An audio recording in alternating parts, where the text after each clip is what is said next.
Hey, everybody. What is up? Ashleigh Mayfield here, and I am so excited to be back. Listen, we have to dive into this topic. I just got back from an annual conference where I was personally asked to kind of do a TED Talk style. And in my segment, part of what I touched on was this exact topic. And I told all the women in attendance and the men, we love you too, that I would be diving in a little bit more on an upcoming podcast episode. So here it is: winning at work, losing at home. Where are all my high achievers at? Listen, we're called the High Achieving Women's Podcast for a reason, okay? We're addicted to the hustle. We're addicted to the grind. I don't know, just lazy people kind of offend me if I'm being very transparent with you. I think if you don't work, you shouldn't eat. I think there's a lot of people out there that make excuses instead of doing what they can within their own realm, within their own capacity. And everybody can always do something, right? With that being said, I might take it to a little bit of the extreme, not gonna lie. I am addicted to the grind. I breathe, I eat, I sleep, I dream about it. I want to talk about this all day long.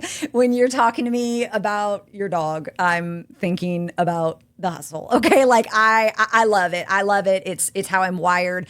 There's something about the chase that pursues me. So, for 10 years now, I've kind of clocked out of corporate America. I have been doing this hustle thing. And yes, I would absolutely rather be a slave to the hustle than work a 9 to 5. Sign me up. That's who I am. So if that's you, we're probably going to have a lot of the same values. With that being said, what I want to make sure I'm not talking about is having a work-life balance. I do believe that balance is an illusion. I think that a lot of people want balance, and what they don't realize is that at certain moments, at certain times, you're supposed to have an imbalance. There's supposed to be a little bit more work than home, or a little bit more home than work, depending on what's going on. But when you zoom out and you look at the overall, year of your life and you're analyzing it, you have to ask yourself, are all these within the scope of healthy? And I think that question, that thought process matters a lot more.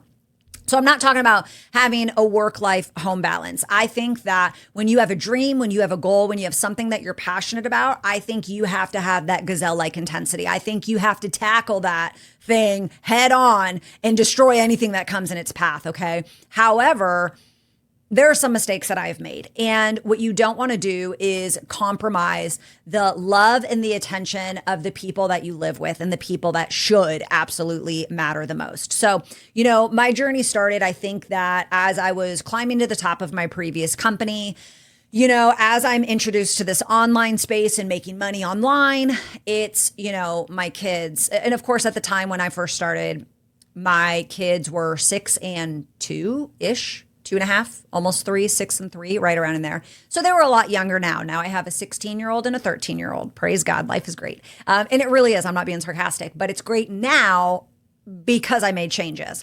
But 10 years ago, I did not know what changes to make. So it started off, the compromise with my family, very, very small. It started with, hey, Mom, let me show you something. And I was, give me a minute. Hey, Mom, let me tell you something. Give me a minute. Hey, Mom, look over here. Give me a minute. Because I had to update my social medias, because I had to finish editing my video, right?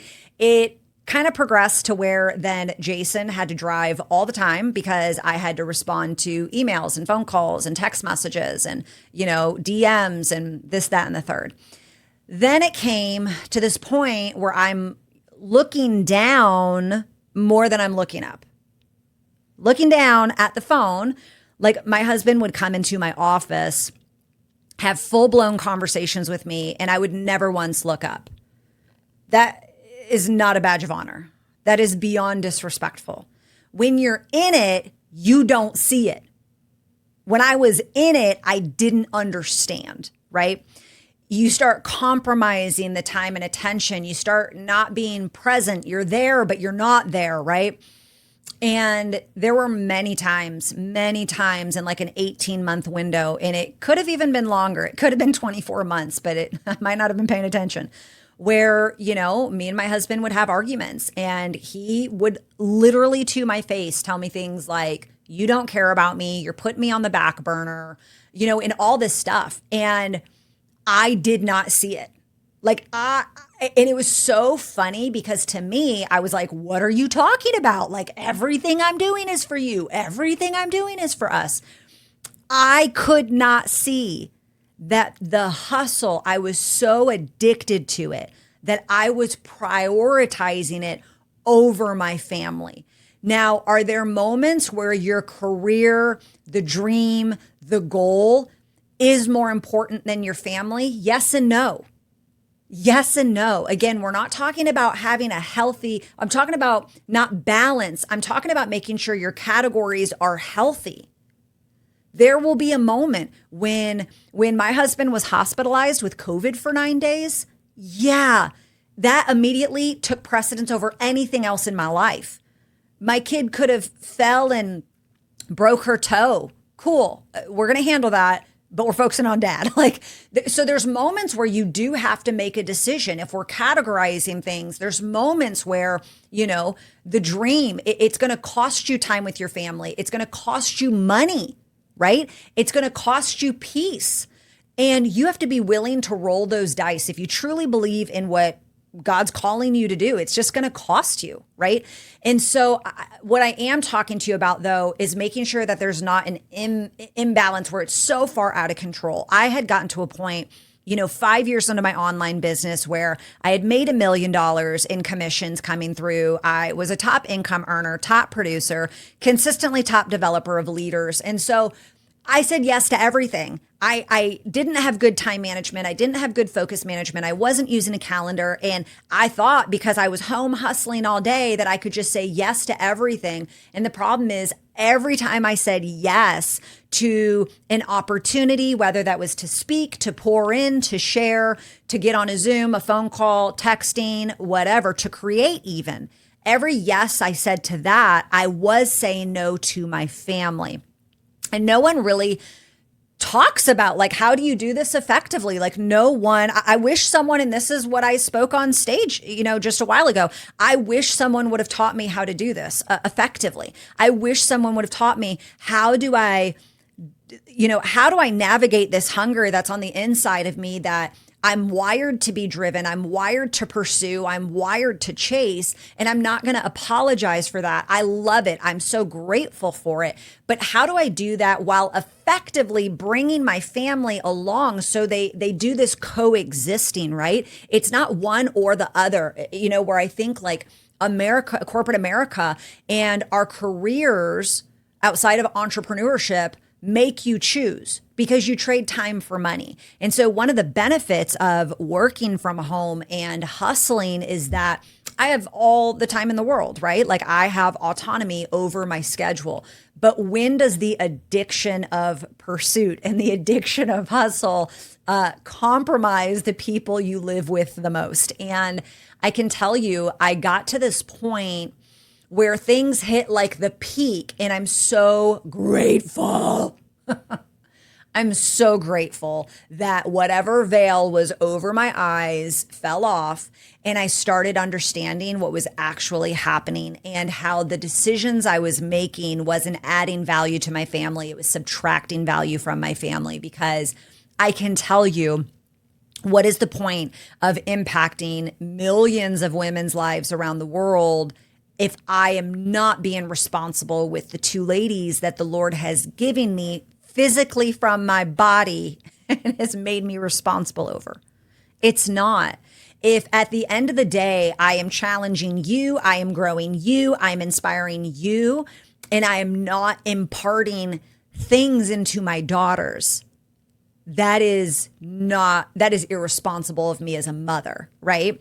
What's the point of building the castle and having all the accolades and being able to go on the trips and have the money and buy the things and do the things and go here and go there? What's the point of building the kingdom if you don't have your king?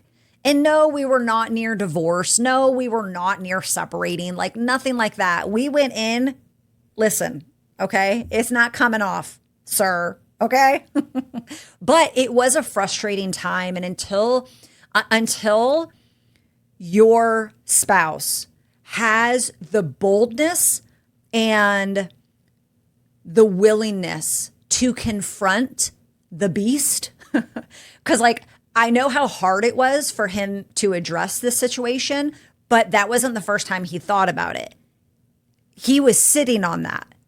Because you know how we are, ladies. Like sometimes our husbands have to gauge the risk.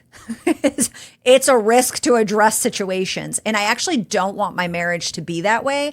And in all reality, I can say the same about him. That's just the reality of living someone. We've been married for 18 years now. Now, that season, I'm 5 or 6 years disconnected from it. Okay. And I'm very grateful that I've implemented a lot of change, a lot of personal growth.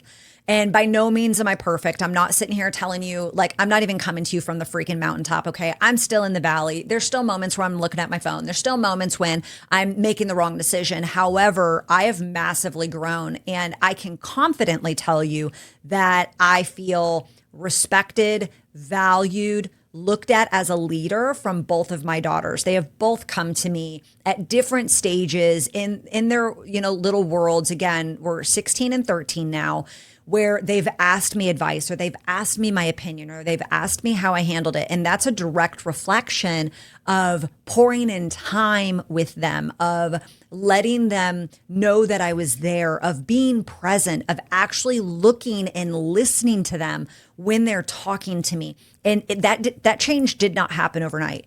I invested a lot of time into spending with them. And I'm so proud of that decision of myself, because, I think a lot of times we look at our kids, and I would never want to tell another mother how to mother, but I do think a lot of times we don't pursue our dreams, our goals, and our aspirations because we say that our kids are only little once. Well, they're only little once, and I don't want to miss these years.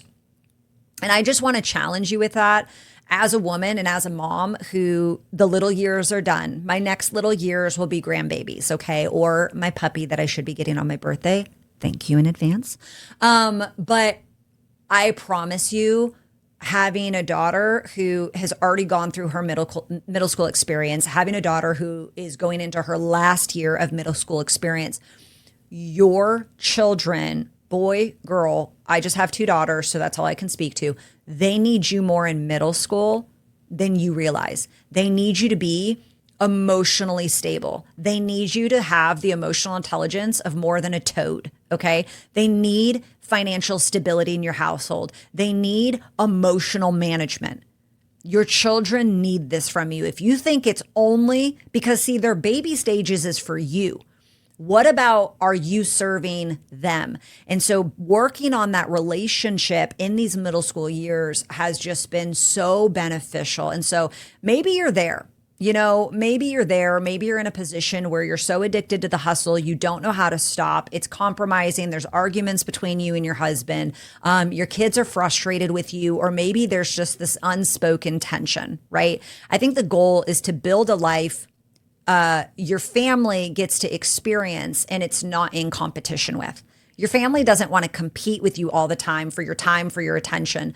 And my family had to. And so I'm grateful to say that I've grown a lot in there. I'm still working on it myself. However, there are some practical things that I want to give you if you're there that I really think I can assure you and promise you it is going to make a difference.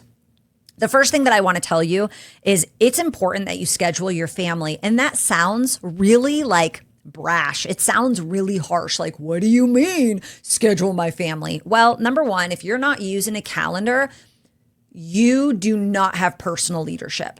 Because I can tell you on my climb up, and when success really took off, I had like a sticky note system on my desk. That's not a calendar. My husband walked in for probably the 57th time of my chaos and was like, what are you doing with your life? Like, you are a lid. You're never going to be able to go higher and make more. And I needed that conversation. Amen. Thank you, Boop. And so I use a calendar. And so it's so crucial that if you are plugging in, your meals, or when you go to the gym, or when you work on your content, or when you send emails, phone calls, and text messages, like, you should be scheduling your life. That way you have effective time management. That way you can actually build the life you want, have the body you want, have the mind you want. Therefore, you can be the best version of yourself. Well, if you're going to schedule that, which you should, you should also be scheduling your family, because it's easy to say what you want to happen, but until you put it on a calendar and it's a non-negotiable, then you can no longer, oh, well, I got a meeting. Oh, well, I've got this. Oh, I forgot about that. There should be no forgetting when it comes to your time, right? So what are things that I did? I would schedule family movie nights every Friday. Me and the girls, we would shut down and we would watch a movie, and I would make it a big deal, and I would go and get snacks, and I would actually use, the cupcake tin and put cupcake liners in them, and then do different snacks. Like, they got a kick out of it. They loved it. We would schedule family dinners. We weren't going out to eat every other day, right? Because now in this era, in this time, everything is freaking expensive. But being able to schedule, like, we go out to a restaurant, family dinners once a month, every other week. Got to do that. Spending special time with each of my daughters, right? That was important. Date nights for my husband. We had compromised on that for far too long. And some of these things it's not about spending more money. It's about the quality of time. It's about investing. And what I can tell you this did, and what you should be doing with it, is it should be building consistency. You want to create rhythms that your family can count on. My kids could count on every other week doing family dinners, or once a month doing family dinners, right? Which we've gotten even more consistent with that in this season of life we're living in. Friday night movie nights. That was like, we talked about it all week long. Like, what movie are we going to watch? And sometimes it was easy. And sometimes we'd have to write all the names and draw out of a hat. And what snacks were we going to get? It created this rhythm that they could count on, right? And I wasn't trying to fit my family into the leftover time I had at the end of the week. I was building my work around my priorities, not my priorities around my work. And I'm telling you, it brought so much consistency, rhythm, and freedom. I promise you, you won't regret it. The second thing that I really had to learn, especially in the hustle that I'm in and the grind, is being present where your feet are. And I need you to know that your DMs, your texts, your emails, they really can wait. You don't want to use your family time as a moment to catch up at work. And I often think that that's what a lot of people do, right? I think about, like, Jocelyn, she is in marching band. And, when we go to see her performance, you can look out and you can see parents that are on their phone, or they're texting, or they're social. And I'm not here to cast judgment, but when my daughter gets done with her band performance, she wants feedback. She wants to hear, what song did we like? What instrument was out of tune or didn't sound right? How did she do? How did she look? She wants this feedback. And when she's getting this feedback from us, and we're able to say, oh my gosh, when it was this song, it was powerful. And I'm not giving her a dissertation on feedback, but when I can say enough to her, she knows I was present. She knows I was invested in the journey. My youngest daughter, Allison, she just started picking up volleyball, and it's just rec volleyball, and it's just kind of like more of a clinic style she's doing. But I noticed a week ago when I was there, I had some work that I had to do. And when I would look up, she was looking at me, looking at my phone. And it checked me so hard. And I realized she's watching if I'm watching her. And so then the next time I came in, off the phone. And I was fully present, and I was giving her thumbs up. And she's still kind of at that age where, like, she likes mom, And so it's a fun age to be. But I noticed, like, the difference in my daughters when I was fully present. And I think your presence beats presence, right? I think that sometimes when we're hustling and we're earning more and we're making more and we're getting promotions and we're getting bonuses, we think that we can just compensate by buying something.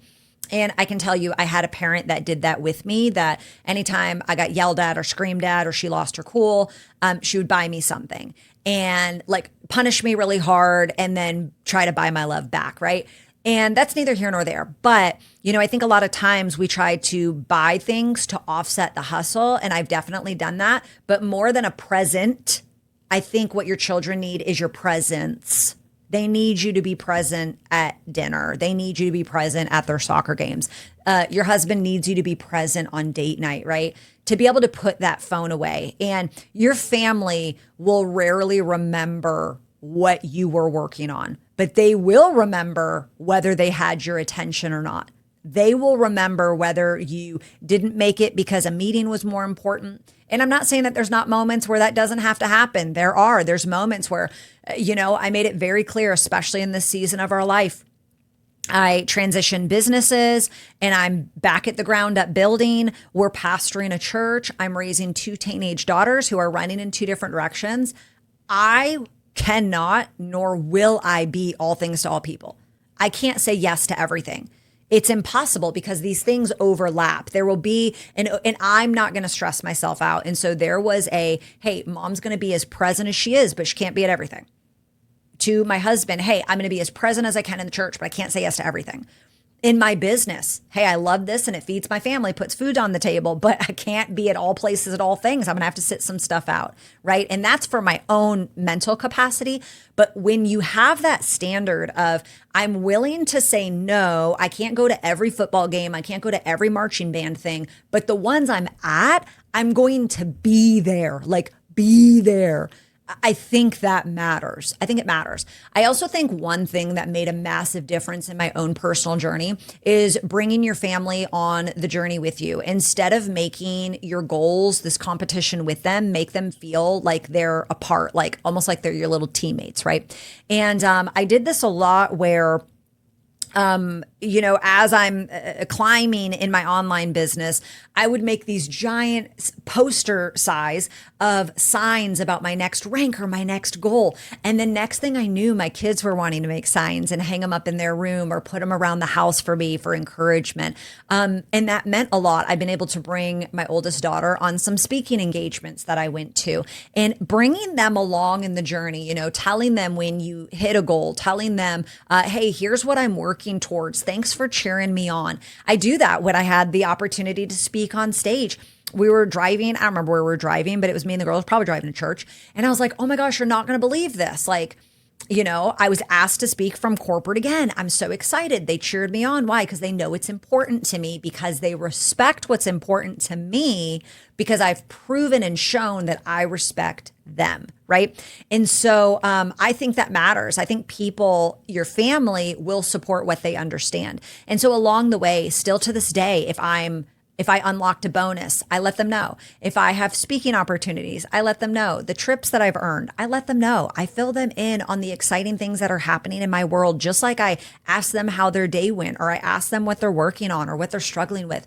Ask them how the sports are going, or, my little one is also doing music stuff. And so finding out how that stuff is going, just like I care about them, there's a reciprocation. They are caring about me because I've been able to show them respect, right? And so just like I celebrate them as a mom, they celebrate me because I'm living my life too. And that has come through making sure that I'm including them in the process, and they value that. I would also say, let them see the process, not just the outcome. I think this is something that a lot of women don't do effective. And if there's one thing outside of scheduling your family, or a second thing, I guess, because I do think scheduling your family is the most important thing you can do, because if you're not spending time with them, you have nothing. However, the second thing I think you can do is let them see the process. And this is so crucial to their development, especially when you have younger kids. And this is the dichotomy of giving your family your time and attention, putting boundaries on what you're working on, right? And so I think just as much as I say, I'm going to put my phone down and I'm going to be present when I am working and I have my business hat on, you have to, as a wife, as a mom, as a woman, put boundaries on the family. And when they can and cannot interrupt you. And I think a lot of women don't do that very well because they feel guilty and they feel bad. And I think you'll alleviate some of that guilt and pressure if when you're with your family, you're fully present, right? So if I'm going to respect you while I'm with you, you're going to respect the business while I'm with the business, right? Or I'm growing myself, whatever that looks like. So I can tell you, my kids see me 5 days a week. I'm on my treadmill, and we have a open dining room where a chandelier is in the house that we're renting. And we don't use that. We all just eat at the island. And so we've got our books in there, and Jason has a little office in there, and I've got my treadmill in there. My girls, especially during summer, because I got the treadmill right at the end of their school year, they're watching me 5 days a week get on that treadmill. They're seeing me exercise. They're seeing me, take care of my body. And in return, that has made them make better choices in their life. They're also seeing me and their father, my husband. I always hate when I say their father because it makes it seem like we're divorced. We're not, happily married again. They're seeing us read our Bible. They're seeing moments where, and they've seen Jason for 10 years more so, read his Bible, get on his knees, his prayer moment, right? Well, they're seeing me read my Bible. I have it sitting out there. I read it majority of times out on the couch, highlighting, taking notes, whatever the case may be. They're watching me grow myself. They're seeing that process. And, there's moments where I'm like, keep the noise down. I'm reading. And I make the environment cater to me because that's an important moment, right? They're hearing me when I'm in this office and I'm recording this podcast. I have a daughter sitting out there right now, right? She's probably hearing me. They're hearing me when I'm doing trainings, when I'm on Zooms, when I'm doing coaching calls, when I am doing Facebook Lives. They're listening to this. They're listening to it outpour. My gosh, my oldest daughter, her room is on the other side of this wall. So if anytime I'm yapping late at night, she probably got her earbuds in, but she can still hear it seeping through the wall, right? And so don't hide the work. The work, I think a lot of times we want to because we wear two different hats, I'm a wife, I'm a mom, I'm a business owner. We want to separate these things. And I think the best thing you can do for your family is let them see you working. If you want them to believe in you and you want them to have support and you want them to respect the work, then why don't you respect the work and you show them the work and you put boundaries around it, right? I think that matters. I think your kids need to see you have discipline. Your kids need to see you be consistent. Your kids need to see you when you have a setback, when you've fallen off the wagon, and how to pick yourself back up and have that perseverance, right? And you're modeling resilience, not perfection. And I think a lot of times we don't do that because we think we have to be perfect or at a higher level. And that is furthest from the truth. Okay. One day, let me wrap up by saying this. One day your calendar will be empty. The deadlines are going to be finished. The promotions are going to have happened. Maybe they even go to somebody else. I don't know. The business is going to be passed on, but your family will still remember what it felt like to live with you. They're going to remember what it felt like to live with you. And I think it's so important that you chase your dreams with everything you got, but don't accidentally become a stranger to the people that you said you were doing it for. You said that. You said, I'm going all in for my family. I want my family to have more. I want my kids to have more. And now they're living with this monster that they can't address issues. And you're irritable and you're frustrated and you don't have emotional intelligence and all these things. Don't be that person. Don't be that person. Okay.